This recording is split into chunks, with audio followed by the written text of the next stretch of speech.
Happy Monday, nerds. It's me again. This video is going to be a bit heavier than I usually like to get, but I think it's kind of an important issue to talk about and something that I was wanting to talk about back when it was relevant.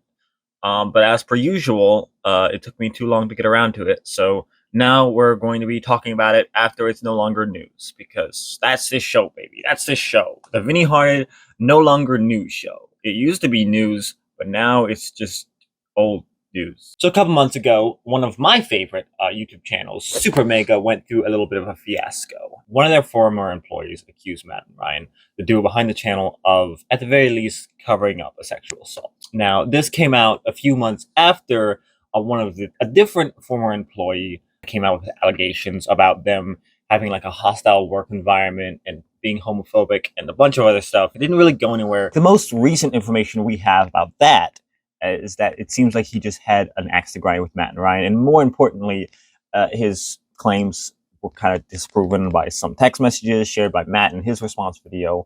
So I don't really want to focus on that. This whole debacle really just reminded me of why I hate these situations and how they're handled by so much of the internet. Like, I don't really believe in what a lot of, like, especially right-wing people refer to as cancel culture.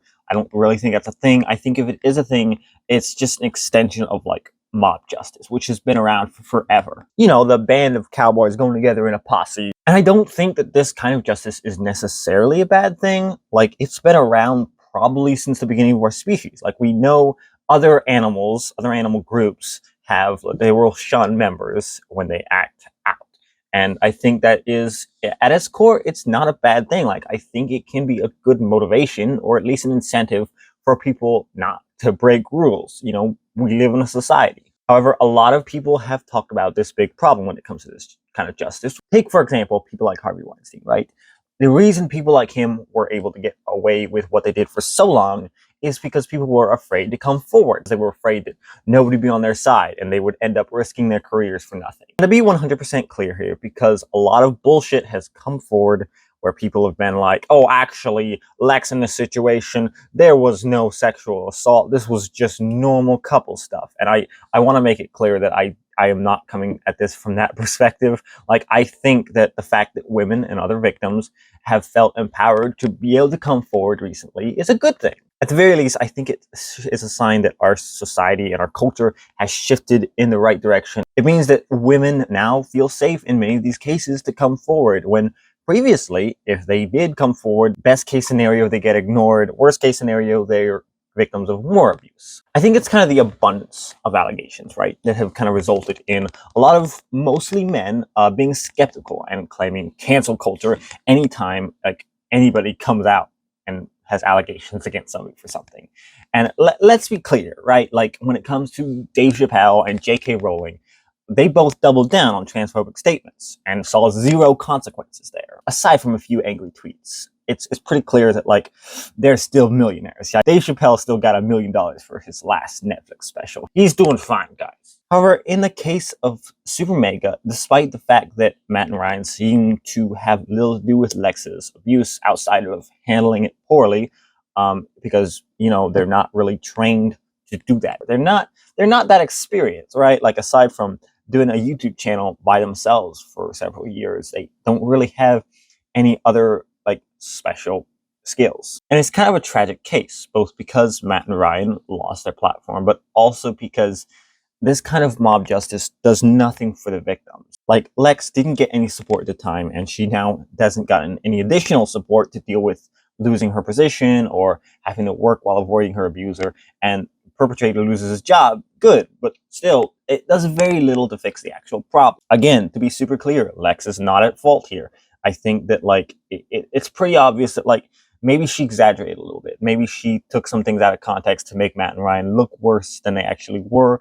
But at its core, her story has been backed up by Matt and Ryan, right? Like, her boundaries were overstepped in a relationship. She didn't feel supported by her employers, and as a result, she ended up spiraling and felt this was the only way to get closure. Like I said, don't tell victims how to heal. If there is a villain to the story, I think it would probably be the other employee who had some fake allegations with the goal of getting SuperMega canceled, right? Because he saw this as an opportunity to get a bunch of these other claims going forward, which, again, so many times with YouTubers, the same thing happened with Pro Jared, where it's just like, even if you accept the story, right? Like the main one was that he cheated on his wife with Rubber Ross's wife, which Ross was not married to Holly at the time. And according to Pro Jared, he was in an open relationship with his wife.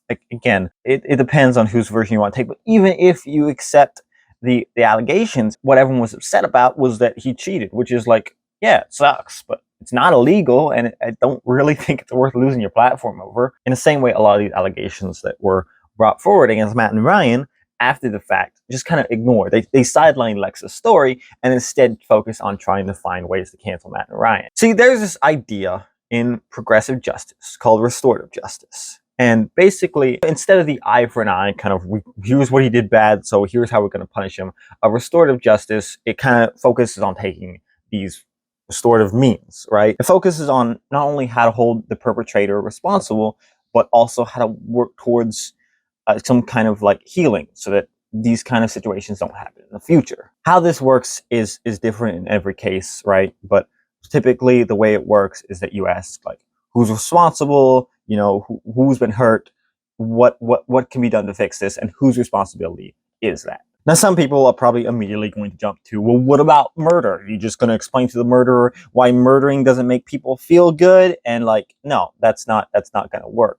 But in this case, like in this specific case with SuperMega, it seems pretty obvious to me that this is just another example of a man who didn't understand the concept of consent, which is very common. Like this could have very easily been an opportunity for him to learn something important about consent rather than another YouTuber witch hunt. Obviously, for Lex, the situation sucks. Like, I can't imagine how it must feel to have your story completely sidelined in order to go after these other, like, irrelevant allegations, which don't seem like they were credible. I can't really blame her for coming forward in the way she did, right? Like, I understand the kind of resentment that surely must have built up. I understand what a difficult period this probably was for her.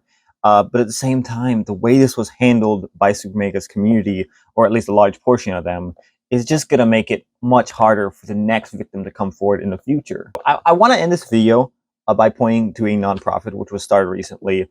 Actually, it's in the process of being set up currently.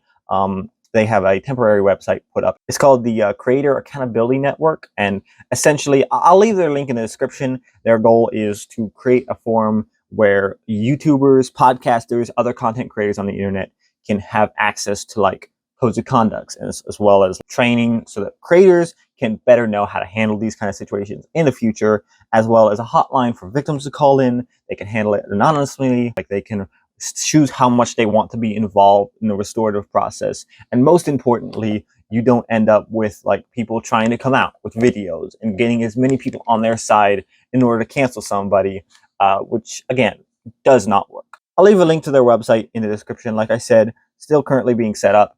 However, I think it's a very important resource, which I think could very well help with a lot of these issues for both YouTubers, podcasters, whatever else is being created on the internet. Maybe this can be a good resource for people that are trying to manage these situations, you know, whether it's the victims or the YouTubers or whoever else, right? Like, I think it's something that's very much needed. So I would encourage anybody who can like financially help or get involved with that group to do so, because I think it shows a lot of promise, and I think it's a thing that we need. So, yeah, that's it. Take care. I'll see you guys next time.